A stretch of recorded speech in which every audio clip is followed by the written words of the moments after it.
तो अपने हाथ देना अच्छा होगा, इसमें क्या है?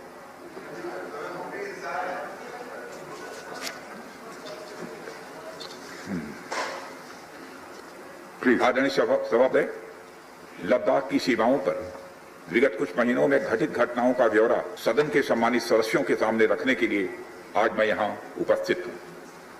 हमारा यह महान देश भारत अनगणित देशवासियों के त्याग एवं तपस्या के फलस्वरूप आज की स्थिति तक पहुंचा है। अध्यक्ष महोदय, स्वतंत्र भारत में भारत की सेनाओं ने देश की सुरक्षा के लिए अपना सर्वोच्च न्यौछावर करने में कभी भी कोताही नहीं बरती है। और आप सबको ज्ञात है कि 15 जून 2020 को गलवान घाटी में कर्नल संतोष बाबू के साथ हमारे 19 और बहादुर जवानों ने भारत माता की सीमा की रक्षा करते हुए अपने प्राणों की आहुति दे दी। हमारे प्रधानमंत्री श्री नरेंद्र मोदी जी ने स्वयं लद्दाख जाकर वीर जवानों का हौसला बढ़ाया। मैंने भी बहादुर जवानों से मिलकर उनके शौर्य और अटूट साहस का स्वयं भी अनुभव किया है। अध्यक्ष महोदय, सबसे पहले मैं संक्षेप में चाइना के साथ हमारे बाउंड्री इश्यूज के बारे में बताना चाहता हूं। जैसा कि सदन इस बात से अवगत है कि भारत एवं चाइना का सीमा का प्रश्न अभी तक अनसुलझा है। भारत और चाइना की बाउंड्री का कस्टमरी और ट्रेडिशनल अलाइनमेंट चाइना नहीं मानता है। यह सीमा रेखा वेल एस्टेब्लिश्ड भौगोलिक सिद्धांतों पर आधारित है, जिसकी पुष्टि न केवल ट्रीटीज और एग्रीमेंट्स द्वारा बल्कि हिस्टोरिक यूसेज और प्रैक्टिसेस द्वारा भी सभापति महोदय हुई है। इससे दोनों देश सदियों से अवगत हैं, जबकि चाइना यह मानता है कि बाउंड्री अभी भी औपचारिक रूप से निर्धारित नहीं है। साथ ही चाइना यह भी मानता है कि हिस्टोरिकल जुरिस्डिक्शन के आधार पर जो ट्रेडिशनल कस्टमरी लाइन, उसके बारे में दोनों देशों की एक अलग अलग व्याख्या है। दोनों देश 1950 और 1960 के दशक में इस पर बातचीत कर रहे थे, परंतु पारस्परिक रूप से स्वीकार्य समाधान नहीं निकल पाया था। सभापति महोदय, जैसा कि यह सदन अवगत है कि चाइना लद्दाख में भारत की लगभग 38,000 स्क्वायर किलोमीटर भूमि का अनधिकृत या कब्जा किए हुए है। इसके अलावा 1963 में एक तथाकथित बाउंड्री एग्रीमेंट के तहत पाकिस्तान ने पाक ऑक्युपाइड कश्मीर की 5,880 स्क्वायर किलोमीटर भारतीय जमीन अवैध रूप से चाइना को सौंप दी है। चाइना अरुणाचल प्रदेश की सीमा से लगे हुए लगभग 90,000 स्क्वायर किलोमीटर भारतीय क्षेत्र को भी अपना ही बताता है। सभापति महोदय, भारत तथा चाइना दोनों ने औपचारिक तौर पर यह माना है कि सीमा का प्रश्न एक जटिल मुद्दा है, जिसके समाधान के लिए पेशेंस की आवश्यकता है तथा इस मुद्दे का फेयर, रीजनेबल और म्यूचुअली एक्सेप्टेबल समाधान शांतिपूर्ण बातचीत के द्वारा निकाला जाए। ये दोनों इस बात पर सहमत हैं। अंतरिम रूप से दोनों पक्षों ने यह मान लिया है कि सीमा पर शांति और स्थिरता बहाल रखना द्विपक्षीय संबंधों को बढ़ाने के लिए यह नितांत आवश्यक है। मैं यह भी बताना चाहता हूं सभापति महोदय कि अभी तक इंडिया चाइना के बॉर्डर एरियाज में commonly delineated line of actual control नहीं है और एलएसी को लेकर दोनों का परसेप्शन भी यह अलग अलग है। इसलिए पीस और ट्रैंक्विलिटी बहाल रखने के लिए दोनों देशों के बीच कई तरह की एग्रीमेंट्स और प्रोटोकॉल्स भी हुए। इन समझौतों के तहत दोनों देशों ने यह माना है कि एलएसी पर शांति और स्थिरता बहाल रखी जाए, जिस पर एलएसी की अपनी अपनी रेस्पेक्टिव पोजीशंस और बाउंड्री क्वेश्चंस का कोई प्रभाव नहीं पड़ेगा। इस आधार पर वर्ष 1988 के बाद से दोनों देशों के बाइलेटरल रिलेशंस में काफी विकास भी हुआ है। भारत का मानना है कि बाइलेटरल रिलेशंस को विकसित किया जा सकता है तथा साथ ही साथ बाउंड्री के मुद्दे के समाधान के बारे में चर्चा भी की जा सकती है, या हम दोनों काम कर सकते हैं, परंतु एलएसी पर पीस और ट्रैंक्विलिटी में किसी भी प्रकार की गंभीर स्थिति का बाइलेटरल रिलेशंस पर निश्चित रूप से असर पड़ेगा, यह बात भी दोनों पक्षों को अच्छी तरह समझनी चाहिए। वर्ष 1993 और 1996 के समझौते में इस बात का जिक्र है कि एलएसी के पास दोनों देश अपनी सेनाओं की संख्या कम से कम रखेंगे। समझौते में यह भी है कि जब तक बाउंड्री इशू का पूर्ण समाधान नहीं होता है, तब तक एलएसी को स्ट्रिक्टली रेस्पेक्ट और एडहर किया जाएगा और उसका उल्लंघन किसी भी सूरत में नहीं किया जाएगा। सभापति महोदय, इन समझौतों में भारत व चाइना एलएसी के क्लैरिफिकेशन द्वारा एक कॉमन अंडरस्टैंडिंग पर पहुंचने के लिए भी प्रतिबद्ध हुए थे, पूरी तरह से कमिटेड थे। इसके आधार पर 1990 से 2003 तक दोनों देशों द्वारा एलएसी पर एक कॉमन अंडरस्टैंडिंग बनाने की कोशिश की गई, लेकिन इसके बाद चाइना ने इस कार्रवाई को आगे बढ़ाने पर अपनी सहमति नहीं जताई। इसके कारण कई जगहों पर चाइना तथा भारत के बीच एलएसी परसेप्शंस में ओवरलैप बराबर बना रहा। इन क्षेत्रों में तथा बॉर्डर के कुछ अन्य इलाकों में दूसरे समझौतों के आधार पर दोनों की सेनाएं फेस आसाद की स्थिति का बराबर समाधान निकालती हैं, जिससे कि शांति कायम रहे। सभापति महोदय, इससे पहले कि मैं सदन को वर्तमान स्थिति के बारे में बताऊं, मैं यह बताना चाहता हूं कि सरकार की विभिन्न इंटेलिजेंस एजेंसीज के बीच कोऑर्डिनेशन का एक इलेबोरेट और टाइम टेस्टेड मैकेनिज्म है, जिसमें सेंट्रल पुलिस फोर्सेस और तीनों आर्म्ड फोर्सेस की इंटेलिजेंस एजेंसी भी शामिल हैं। टेक्निकल और ह्यूमन इंटेलिजेंस को लगातार कोऑर्डिनेटेड तरीके से इकट्ठा किया जाता है तथा आर्म्ड फोर्सेस से उनके डिसीजन मेकिंग के लिए शेयर भी किया जाता है। सभापति महोदय, मैं अब सदन को इस साल उत्पन्न परिस्थितियों के बारे में अवगत कराना चाहता हूं। अप्रैल माह से ईस्टर्न लद्दाख की सीमा पर चाइना ने सेनाओं की संख्या तथा उनके आर्मामेंट्स में वृद्धि की है, जिसे स्पष्ट रूप से देखा गया है। मई महीने के प्रारंभ में चाइना ने गलवान घाटी क्षेत्र में हमारी ट्रुप्स की नॉर्मल ट्रेडिशनल पेट्रोलिंग पैटर्न में व्यवधान डालना शुरू किया, जिसके कारण फेस ऑफ की स्थिति उत्पन्न हुई।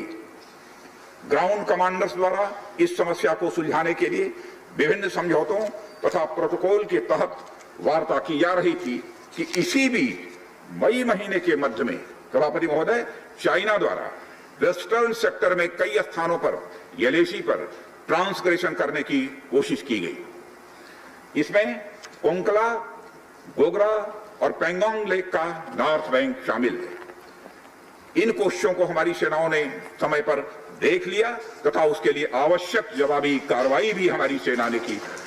सभापति महोदय, और चाइना को डिप्लोमेटिक तथा मिलिट्री चैनल्स के माध्यम से यह अवगत करा दिया, इस प्रकार की गतिविधियां यथास्थिति को यानी स्टेटस को एक तरफा बदलने का प्रयास है, और यह भी साफ कर दिया कि ये प्रयास हमें किसी भी सूरत में सभापति महोदय मंजूर नहीं है।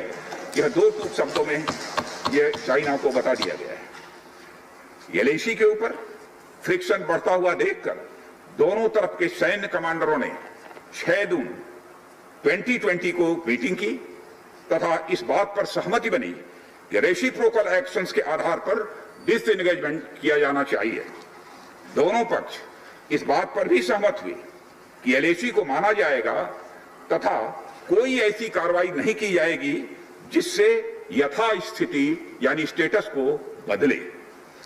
किंतु इस सहमति के उल्लंघन में चीन द्वारा एक बहुत ही वायलेंट फेस ऑफ की स्थिति 15 जून को गलवान में क्रिएट की गई।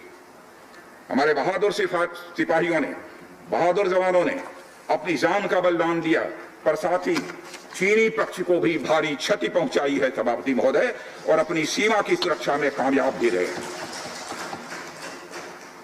इस पूरी अवधि के दौरान हमारे बहादुर जवानों ने जहां संयम की जरूरत थी वहां संयम रखा और जहां शौर्य की जरूरत थी वहां शौर्य का भी प्रदर्शन किया। मैं सदन से यह अनुरोध करता हूं कि हमारे सैनिकों की वीरता एवं बहादुरी की भूरी भूरी प्रशंसा की जानी चाहिए।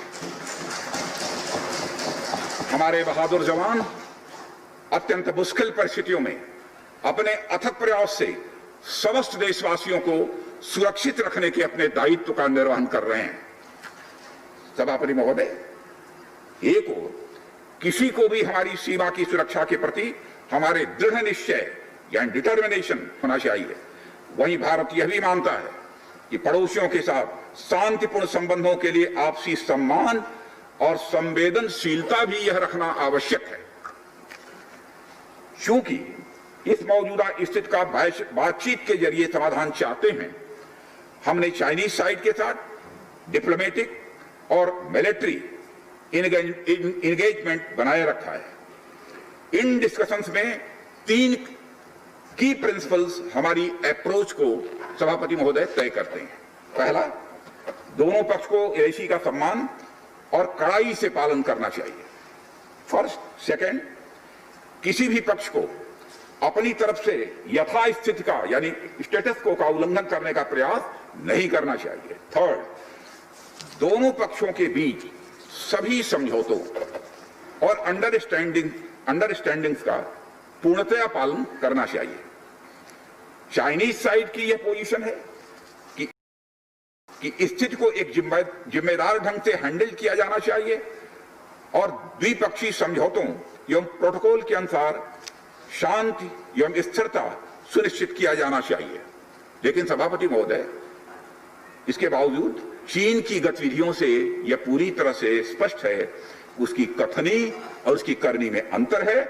और इसका प्रमाण है कि जब डिस्कशन चल ही रहे थे, चीन की तरफ से 29 और 30 अगस्त की रात को प्रोवोकेटिव माने उकसाने वाली, भड़काने वाली सैनिक कार्रवाई की गई, तो चीन की तरफ से की गई, भारत की तरफ से नहीं की गई। जो पेंगोंग लेक के साउथ बैंक एरिया में स्टेटस को बदलने का एक चीन के द्वारा प्रयास किया गया, लेकिन एक बार फिर हमारी आर्म फोर्सेस के द्वारा सभापति महोदय टाइमली व फर्म एक्शंस के कारण उनके प्रयास किसी भी सूरत में सफल नहीं हो पाए।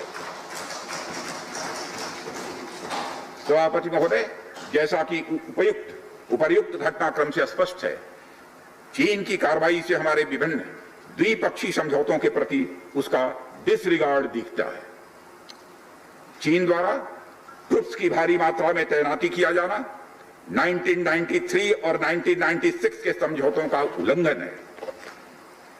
एलएसी का सम्मान करना और उसका कड़ाई से पालन किया जाना सीमा क्षेत्रों में शांति और सद्भाव का यह आधार है और इसे 1993 और 1996 के समझौतों में स्पष्ट रूप से स्वीकार भी किया गया है, जबकि हमारी आर्म्ड फोर्सेस इसका पूरी तरह से पालन करती हैं।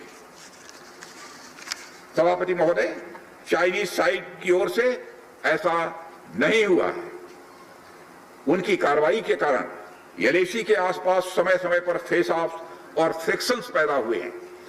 जैसा कि मैंने पहले भी उल्लेख किया, इन समझौतों में फेस ऑफ की स्थिति से निपटने के लिए विस्तृत प्रोसीजर्स और नॉर्म्स भी निर्धारित हैं। तथापि इस वर्ष हाल की घटनाओं में चाइनीज फोर्सेस का वायलेंट कंडक्ट सभी म्यूचुअली एग्रीड नॉर्म्स का यह पूर्णतया उल्लंघन है।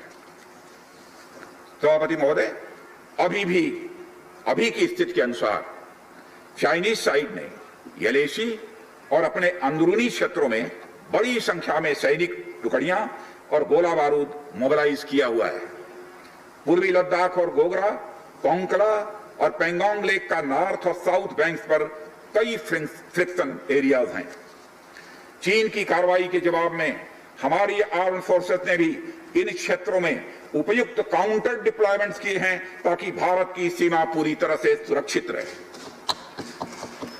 अध्यक्ष महोदय, सदन को आश्वस्त रहना चाहिए और सभापति महोदय, सदन को आश्वस्त रहना चाहिए कि हमारी आर्म फोर्सेस इस चुनौती का सफलता से सामना करेंगी और इसके लिए उन्हें सचमुच उन पर हमें गर्व है।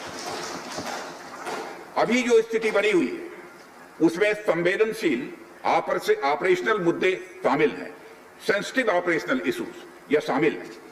इसलिए मैं इस बारे में ज्यादा ब्यौरे का खुलासा नहीं करना चाहूंगा और मैं आश्वस्त हूं यह सदन इस संवेदनशीलता को समझेगा। सभापति महोदय, कोविड-19 के चुनौती भरे समय में हमारी आर्म्ड फोर्सेज और आईटीबीपी का तेजी से डिप्लॉयमेंट हुआ है। उनके प्रयासों को एप्रिशिएट किए जाने की जरूरत है और यह इसलिए भी संभव हुआ है क्योंकि सरकार ने पिछले कुछ वर्षों में बॉर्डर इंफ्रास्ट्रक्चर के विकास को काफी अहमियत दी है। सदन को जानकारी है कि पिछले कई दशकों में चीन ने बड़े पैमाने पर इंफ्रास्ट्रक्चर एक्टिविटी सीमा पर प्रारंभ की है, जिनसे बॉर्डर एरियाज में उनके डिप्लॉयमेंट की क्षमता भी बढ़ी है। इसके जवाब में हमारी सरकार ने भी बॉर्डर इंफ्रास्ट्रक्चर डेवलपमेंट के लिए बजट को बढ़ाया है, जो पहले से लगभग 2 गुना से अधिक है। इसके फलस्वरूप बॉर्डर एरियाज में काफी रोड्स और ब्रिजेस भी बनाए गए हैं। इससे न केवल लोकल पॉपुलेशन को जरूरी कनेक्टिविटी ही मिली है, बल्कि हमारी आर्म्ड फोर्सेस को बेहतर लॉजिस्टिकल सपोर्ट भी मिला है। इसके कारण वे बॉर्डर एरियाज में अधिक अलर्ट रह सकते हैं और जरूरत पड़ने पर बेहतर जवाबी कार्रवाई भी कर सकते हैं। और आने वाले समय में भी सरकार इस उद्देश्य के प्रति पूरी तरह से प्रतिबद्ध रहेगी। देश हित में हमें कितना ही बड़ा और कितना ही कड़ा कदम उठाना पड़े, सभापति महोदय, हम पीछे नहीं हटेंगे।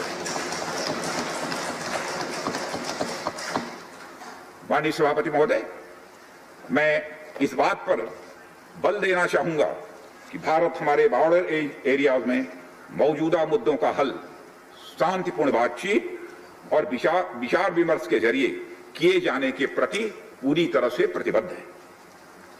इस उद्देश्य से मैं अपने चाइनीज काउंटर पार्ट से 4 सितंबर को मॉस्को में मिला और उनसे हमारी मौजूदा स्थिति के बारे में व्यापक चर्चा भी हुई है। मैंने स्पष्ट तरीके से हमारी चिंताओं को चीनी पक्ष के सामने रखा है, जो उनकी बड़ी संख्या में ट्रूप्स की तैनाती, आक्रामक रवैया और एक तरफा स्टेटस को बदलने की कोशिश से संबंधित था। इन सब सारे मुद्दों को अपने काउंटर पार्ट के सामने हमने रखा है और मैंने 2 टूक शब्दों में यह स्पष्ट किया कि हम इस मुद्दे को शांतिपूर्ण ढंग से हल करना चाहते हैं और हम चाहते हैं कि चीनी पक्ष हमारे साथ मिलकर काम करे। वहीं हमने यह भी स्पष्ट कर दिया कि हम भारत की एकता, संप्रभुता और अखंडता की रक्षा के लिए पूरी तरह से प्रतिबद्ध हैं। यह भी हमने पूरी तरह से स्पष्ट कर दिया। इसके बाद मेरे सहयोगी विदेश मंत्री श्री जयशंकर जी भी 10 सितंबर को मॉस्को में चाइनीज विदेश मंत्री से मिले।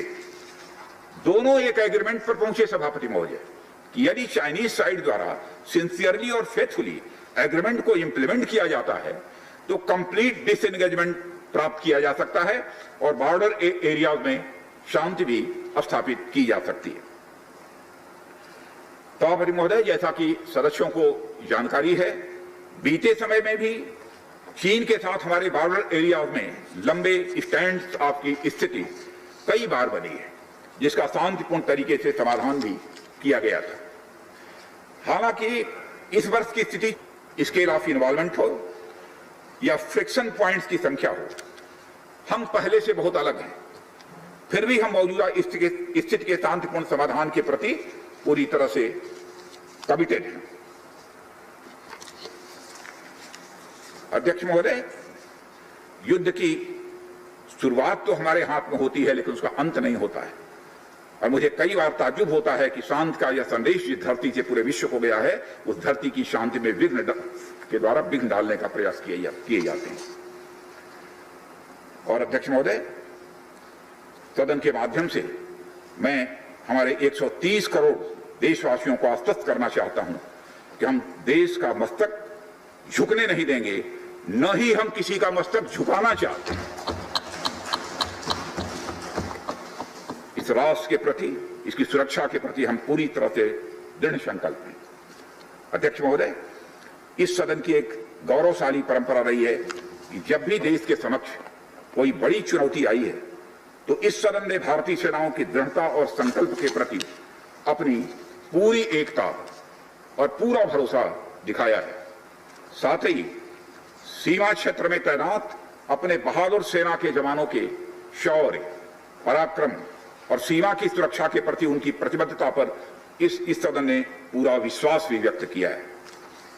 मैं आपके माध्यम से देशवासियों को यह विश्वास दिलाना चाहता हूं कि हमारे आर्म फोर्सेस के जवानों का जोश एवं हौसला बुलंद है सभापति महोदय, और हमारे जवान किसी भी संकट का सामना करने के लिए पूरी तरह से दृढ़ प्रतिज्ञ हैं। और इस बार भी सीमा पर हमारे वीरों ने किसी भी प्रकार की आक्रामकता दिखाने के बजाय धैर्य और साहस का परिचय दिया है। हमारे यहाँ कहा गया है कि साहसे खलु स्त्री वसति, यानी साहस में ही विजय स्त्री का निवास होता है। और हमारे सैनिक तो साहस के साथ संयम, शक्ति, शौर्य और पराक्रम की जीती जागती प्रतिमूर्ति है सभापति महोदय। महोदय, माननीय प्रधानमंत्री जी के बहादुर जवानों के बीच जाने के बाद हमारे कमांडर तथा जवानों में यह स्पष्ट संदेश गया है कि देश के 130 करोड़ देशवासी जवानों के साथ खड़े हैं। उनके लिए बर्फीली ऊंचाइयों के अनुरूप विशेष प्रकार के गर्म कपड़े, उनके रहने का स्पेशलाइज्ड टेंट तथा उनके सभी अस्त्र शस्त्र व गोला बारूद की पर्याप्त व्यवस्था की गई है। महोदय, हमारे जवानों का हौसला बुलंद है। दुर्गम ऊंचाइयों पर जहां ऑक्सीजन की बराबर कमी बनी रहती है तथा तापमान भी शून्य से नीचे होता है, उनके उत्साह में कोई कमी देखने को नहीं मिलती है और वे सियाचिन, कारगिल आदि जैसी ऊंचाइयों पर अपना कर्तव्य इतने वर्षों से लगातार निभाते चले आ रहे हैं। सभापति महोदय, यह सच है हम लद्दाख में एक चुनौती के दौर से गुजर रहे हैं, लेकिन साथ ही मुझे पूरा भरोसा है कि हमारा देश और हमारे वीर जवान इस चुनौती पर खरे उतरेंगे। मैं इस सदन से अनुरोध करता हूं कि हम एक ध्वनि से अपनी सेनाओं की बहादुरी और उनके अदम्य साहस के प्रति सम्मान प्रदर्शित करें और इस सदन से दिया गया एकता व पूर्ण विश्वास का संदेश पूरे देश और पूरे विश्व में गूंजेगा और हमारे जवान जो कि चीनी सेनाओं से आंख मिलाकर अडिग खड़े हैं, उनमें एक नए मनोबल, ऊर्जा व उत्साह का सभापति महोदय संचार होगा। इन्हीं शब्दों के साथ मैं अपना वक्तव्य समाप्त करता हूँ। बहुत बहुत धन्यवाद। Subscribe to our channel by clicking the subscribe button. Click the bell button and enjoy the latest uploads from our channel.